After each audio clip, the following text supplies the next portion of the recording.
ঢাকা চট্টগ্রাম মহাসড়কের কুমিল্লার ১৪ গ্রাম অংশের ডাকাতি প্রতিরোধে ব্যর্থতার দায়ে মিয়াবাজার হাইওয়ে থানার ওসি মোহাম্মদ জসিমউদ্দিনকে প্রত্যাহার করা হয়েছে।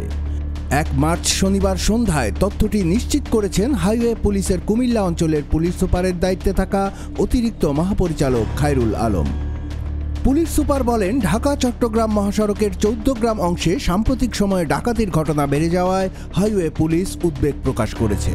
মহাসড়কে ডাকাতির ঘটনার প্রতিরোধে ব্যর্থতার অভিযোগে ওসি জসিমউদ্দিনকে প্রত্যাহার করা হয়েছে। ঢাকা চট্টগ্রাম মহাসড়কের ১৪ গ্রাম অংশে গত ২ মাসে ৪টি ডাকাতির ঘটনা ঘটেছে। ১৫ জানুয়ারি মহাসড়কের মিরসানি এলাকায় ৩০০ বস্তা চাল ভর্তি ট্রাক পুলিশ পরিচয়ে ডাকাতির ঘটনা ঘটে। ৮ ফেব্রুয়ারি মহাসড়কের পাশে অবস্থিত মিয়াবাজার মসজিদ মার্কেটে প্রীতি জুয়েলার্স নামের স্বর্ণের দোকানে ডাকাতির ঘটনা ঘটে। এ সময় ডাকাত দল গুলিবর্ষণ ও ককটেল বিস্ফোরণ ঘটায়। লুট হয় ৩৫ ভরি স্বর্ণ। ডাকাতদের গুলিতে আহত হন মোশাররফ নামে এক ব্যবসায়ী। ২৭ ফেব্রুয়ারি ভোরে ফাল্গুনকরা নামক স্থানে কুয়েত প্রবাসী নাইমুল ইসলামকে বহনকৃত মাইক্রোবাসের ডাকাতির ঘটনা ঘটে।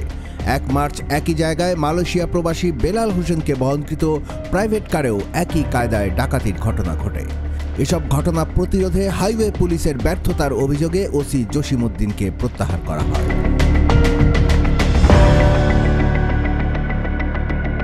কুমিল্লার কাগজ নিউজ ডেস্ক।